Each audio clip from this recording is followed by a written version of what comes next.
आज देश भर में ज्यादातर जगह होलिका दहन किया जाएगा। लेकिन होली कब से मनाई जा रही है, यह सवाल तो आपके मन जरूर आया होगा। क्या आप यह जानते हैं? यह जानना वाकई दिलचस्प है कि होली आज से 39 लाख वर्ष पहले यानी रामकृष्ण के काल से भी पहले सतयुग से मनाई जा रही है। एक युग जिसके साथ प्राय सब कुछ खत्म हो जाता है, होली उसे पार कर भी दूसरे युगों में प्रवेश करते हुए कलयुग में भी न सिर्फ हमारी खुशियों का कारण है, बल्कि यह संदेश देने में भी सक्षम है कि हर बुराई का अंत निश्चित है। होली मनाने की शुरुआत कब और कैसे हुई, इस प्रश्न पर ज्योतिषाचार्य कहते हैं, इस बारे में कई कथाएं प्रचलित हैं, किंतु सबसे पुरानी और प्रचलित कथा सतयुग है। ऐसे में कह सकते हैं कि होली सतयुग से मनाई जाती रही है। वह आगे कहते हैं, 4 युग होते हैं, सतयुग, त्रेता, द्वापर और कलयुग। हमारे शास्त्रों में एक युग लाखों वर्षों का बताया गया है। सतयुग करीब 17,28,000 वर्ष, त्रेतायुग 12,96,000 वर्ष, द्वापर युग 8,64,000 वर्ष, तो कलयुग 4,32,000 वर्ष का होना है। इस हिसाब से ही गणना कहती है कि होली 39 लाख वर्ष पहले सतयुग से मनाई जा रही है। तब भगवान ने नृसिंह अवतार लिया था और हिरण्यकश्यप का वध किया था। ज्योतिषाचार्यों के अनुसार त्रिदेव इस सृष्टि का संचालन करते हैं। ब्रह्मा सृजक हैं, विष्णु पालनहार, तो शिव संहारक। इसके साथ ही विष्णु संतुलन बनाए रखने के लिए भी समय समय पर अवतार लेते रहते हैं। गरुड़ पुराण में भगवान विष्णु के 10 अवतारों का जिक्र है। सतयुग में उन्होंने मत्स्य, हयग्रीव, कूर्म, वाराह और नृसिंह अवतार लिया, तो त्रेता में वामन, परशुराम और श्रीराम का। द्वापर में वह श्री कृष्ण रूप में भक्तों के बीच आए। कलयुग में वह कल्कि अवतार लेंगे। वह समय कलयुग और सतयुग के संधिकाल का होगा। अभी तो कलयुग की शुरुआत ही हुई है। प्रभु अपने सभी अवतारों में दुष्टों का संहार करते हैं, तो अपनी लीलाओं से जीवन जीने का तरीका भी सिखाते हैं। होली का त्योहार भी कुछ ऐसा ही है, जिसका आरंभ सतयुग में भगवान के नृसिंह अवतार के समय हुआ। ज्योतिषाचार्य कहते हैं, सतयुग में एक अति पराक्रमी दैत्य राजा था, हिरण्यकश्यप। हिरण्यकश्यप के भाई हिरण्याक्ष का भगवान विष्णु ने वराह अवतार लेकर वध किया था। इस कारण हिरण्यकश्यप उन्हें दुश्मन मानता था। हिरण्यकश्यप का विवाह कयाधु से हुआ, जिससे उसे प्रहलाद नामक पुत्र की प्राप्ति हुई।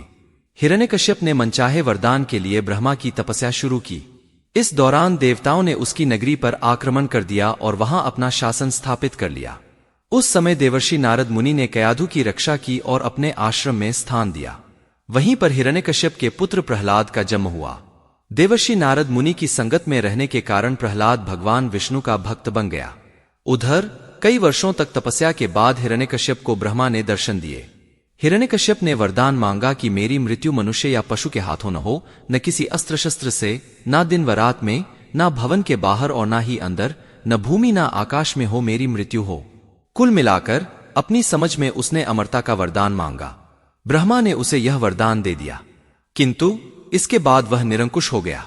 वह ऋषिमुनियों की हत्या करवाने लगा और स्वयं को भगवान घोषित कर दिया, किंतु स्वयं उसका पुत्र प्रहलाद विष्णु भक्ति में लीन रहता। यह बात हिरण्यकश्यप को पता चली तो वह गुस्से से फट पड़ा। बार बार समझाने के बाद भी प्रहलाद ने जिद नहीं छोड़ी, तो उसने उसे मारने का फैसला कर लिया। हिरण्यकश्यप की एक बहन थी होलिका। होलिका को भी भगवान ब्रह्मा से एक वरदान मिला था, यह कि उसे अग्नि नहीं जला सकती। हिरण्यकश्यप ने होलिका को कहा कि वह प्रहलाद को अपनी गोद में लेकर अग्नि में बैठ जाए, ताकि प्रहलाद भाग न सके और वह उसी अग्नि में जलकर खाक हो जाए। होलिका ने किया तो ऐसा ही, किंतु वह खुद भस्म हो गई और प्रहलाद बच गया।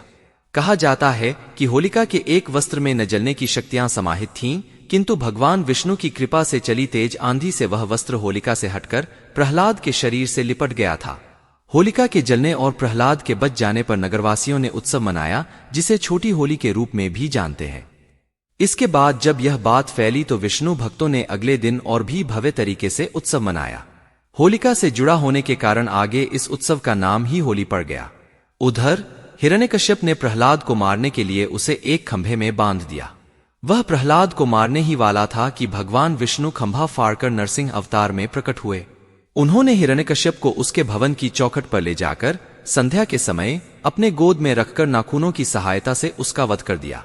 इस तरह ब्रह्मा का वरदान भी नहीं टूटा और आतताई का अंत हो गया। भगवान को भक्त प्रहलाद को उसका उत्तराधिकारी बना दिया। सबसे प्रचलित कथा सतयुग में होलिका दहन की ही है, लेकिन बाद के युगों में भी यह उत्सव अलग अलग समय पर मनाया जाता रहा और इससे अनेक कथाएं भी जुड़ती गईं। होली की एक कहानी कामदेव की भी है। पार्वती शिव से विवाह करने के लिए उनकी तपस्या में लीन थीं, लेकिन खुद ध्यानमग्न शिव ने काफी समय तक ध्यान नहीं दिया। ऐसे में कामदेव से रहा न गया और उन्होंने भगवान शिव पर पुष्प बाण चला दिया। ध्यान भंग होने से शिव को इतना गुस्सा आया कि उन्होंने अपनी तीसरी आंख खोल दी और कामदेव भस्म हो गए। कामदेव के भस्म होने पर उनकी पत्नी रति रोने लगीं और कामदेव को जीवित करने की गुहार लगाई। इसके अगले दिन क्रोध शांत होने पर शिव ने कामदेव को पुनर्जीवित कर किया। माना जाता है कि कामदेव के भस्म होने पर होलिका जलाई जाती है, तो उनके जीवित होने की खुशी में रंगों का त्योहार होली मनाई जाती है। महाभारत काल यानी द्वापर में युधिष्ठिर को प्रभु श्री कृष्ण ने एक कहानी सुनाई। एक बार श्रीराम के पूर्वज रघु के शासन में एक असुर महिला थी। उसे कोई नहीं मार सकता था क्योंकि उसे एक वरदान था। एक दिन गुरु वशिष्ठ ने बताया कि उसे मारा जा सकता है यदि बच्चे अपने हाथों में लकड़ी के छोटे टुकड़े लेकर शहर के बाहरी इलाके के पास चले जाएं और सूखी घास के साथ उनका ढेर लगाकर जला दें। फिर उसके चारों ओर परिक्रमा करें, नृत्य करें, ताली बजाएं, गाना गाएं और नगाड़े बजाएं। फिर ऐसा ही किया गया और वह असुर मारी गई। कहा जाता है कि इसके बाद से बुराई पर जीत के प्रतीक के रूप में होली मनाई जाती है। होली सबसे अधिक प्रसिद्ध हुई द्वापर युग यानी श्री कृष्ण के युग में। पौराणिक कथा के अनुसार कंस को पता चला कि श्री कृष्ण गोकुल में हैं, लेकिन यह नहीं पता था कि कहां। इसके बाद उसने पूतना नामक राक्षसी को गोकुल में जन्म लेने वाले सभी बच्चों को मारने को कहा। पूतना वेश बदलकर स्तनपान के बहाने शिशुओं को विषपान करा देती थी, लेकिन कृष्ण ने दुग्धपान करते हुए ही पूतना के प्राण खींच लिए। पूतना के वध पर खुशियां मनाई गईं और यह एक कहानी भी होली से जुड़ गई। हिंदू धर्म के सभी त्योहार में खुशियां हैं, लेकिन इसके पीछे गंभीर संदेश भी है। जैसे दिवाली अधर्म पर धर्म के विजय का प्रतीक है, वैसे ही होली भी है। इस त्योहार का स्पष्ट संदेश है कि घमंड अच्छा नहीं होता, ईश्वर से बढ़कर कोई नहीं होता। जो भी विधि के विधान को नहीं मानता उसे कोई बचा नहीं सकता। जैसे होलिका या हिरण्यकश्यप वरदान के बावजूद भी मारे गए।